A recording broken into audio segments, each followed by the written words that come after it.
আসসালামু আলাইকুম। আমার চ্যানেলে আপনাদের সকলকে স্বাগত। আমি আগে অনেক ভিডিওতেই বলেছি, নির্বাচন যত ঘনিয়ে আসবে, কথিত এই চুনোপুটি যত দল আছে তারা বিভিন্ন রকম নাটক শুরু করবে। অলরেডি গত 15-20 দিন ধরে বাংলাদেশে অনেক নাটকই চলতেছে। বিভিন্ন জায়গার মধ্যে শুধু ককটেল বিস্ফোরণ হচ্ছে। ঢাকায় এনসিপির কার্যালয় হয়েছে, আরো বিভিন্ন জায়গায় এনসিপি কে টার্গেট করে নাকি ককটেল বিস্ফোরণ হচ্ছে। এটা তো সম্পূর্ণ নাটকের অংশ, তারা নিজেরাই করাচ্ছে। এটা তো আমরা মোটামুটি ক্লিয়ার। আর দ্বিতীয় ব্যাপার হচ্ছে, নায়েব ইসলাম গতকাল সংবাদ মাধ্যমে বলেছে যে সংবিধান যদি পরিবর্তন করা না হয় তাহলে আমরা নির্বাচনে অংশগ্রহণ করব না। এই কথাগুলো কিন্তু আমি কিছুদিন আগে বলেছিলাম যে তারা দেখবেন নির্বাচনে অংশগ্রহণ করবে না, এরকম একটা মনোভাব শুরু করবে। কারণ বাংলাদেশে আওয়ামী লীগ জাতীয় পার্টি নির্বাচন যদি অংশগ্রহণ না করে তাহলে বড় দল হিসেবে থাকছে বিএনপি আর জামাত। আর এনসিপি কিংস পার্টি হিসেবে বড় দল না হলো বর্তমানে তাদেরকে একটা কাউন্ট করা হয়, কারণ তারা ষড়যন্ত্রমূলক গণ অভ্যুত্থানের নেতৃত্ব দিয়েছে।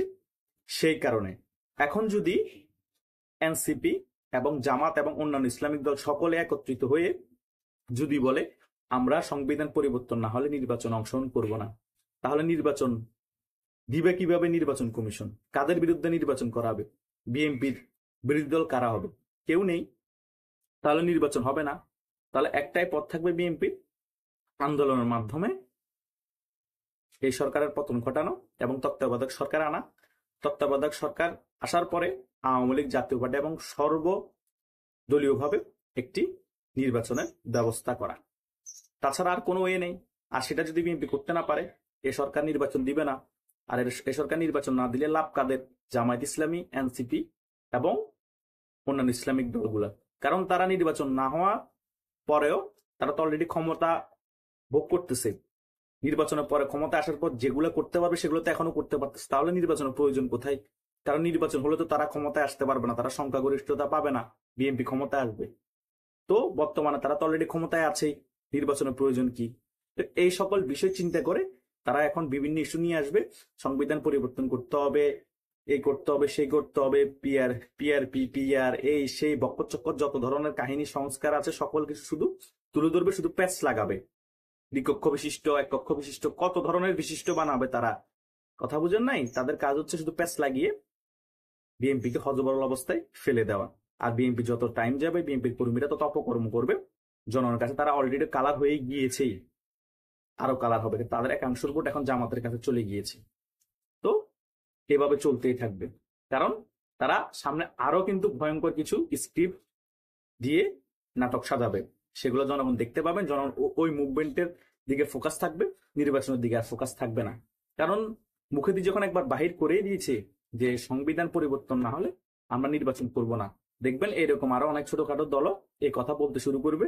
কিছুদিন পর শুনবেন সংখ্যানুপাতিক নির্বাচন না হলে আমরা নির্বাচন অংশগ্রহণ করব না। তো তাহলে বিএনপি কি করবে? একা একা নির্বাচন করবে? সম্ভব না। তাহলে আওয়ামী লীগের রাজনীতিতে ফিরে আসতে দিতেই হবে। কারণ বাংলাদেশে অন্যান্য সকল চুনোপুটি দল হয়তো আওয়ামী লীগের লুঙ্গির তলা থেকে নির্বাচন করতে হবে, না হলে বিএনপি লুঙ্গির তলা থেকে নির্বাচন করতে হবে। কারণ বাংলাদেশের 85% ভোটই তো আওয়ামী লীগের বিএনপির, আর 15% ভোট হচ্ছে সারা বাংলাদেশে আর যত দল আছে সকলের। তো তাহলে আওয়ামী লীগ যদি ইলেকশন অংশগ্রহণ না করে, জাতীয় পার্টি যদি ইলেকশন অংশগ্রহণ না করে, তাহলে তো 45 থেকে 50% ভোট এমনি বাদ। আর বিএনপি 30-35% ভোট, আর অন্যরা নির্বাচন অংশগ্রহণ না করলে বিএনপি একা একা কি করবে? কিছুই করতে পারবে না। সেই জিনিসটা বুঝেই, বিএনপি দুর্বলতা বুঝেই তারা সেই জায়গায় এখন আঘাত করতেছে, আঘাত করার সুযোগটা পাচ্ছে। কারণ বিএনপি একমাত্র ভয় পায় আওয়ামী লীগকে। কারণ এরা যদি আওয়ামী লীগকে আসার স্পেস করে দেয় বিএনপি, তাহলে আবার বিএনপির জন্য ক্ষতি। সে চিন্তা করে তা এই এনসিপি, জাতীয় পার্টি, এই জামাত ইসলাম এবং অন্যান্য ইসলামিক দলগুলো চিন্তা করছে বিএনপি তো সে কাজটা করবে না, তাহলে বিএনপি একটা চাপে থাকবে, তাহলে আমরা বিএনপিকে দিয়ে খেলতে পারবো। সেই খেলাটা এখন তারা খেলতেছে। সামনে দেখা যাক আরো নতুন নতুন কি খেলা খেলে বিএনপির সাথে, সেটা দেখার জন্য আমরা জনগণ উন্মুখ হয়ে বসে আছি। আর বিএনপি তাদের এই খেলার বিপরীতে কিরকম কাউন্টার দেয় সেটাও কিন্তু রাজনীতিতে একটি মজার বিষয় হয়ে উঠবে। দেখা যাক, আগে আগে হতা है क्या।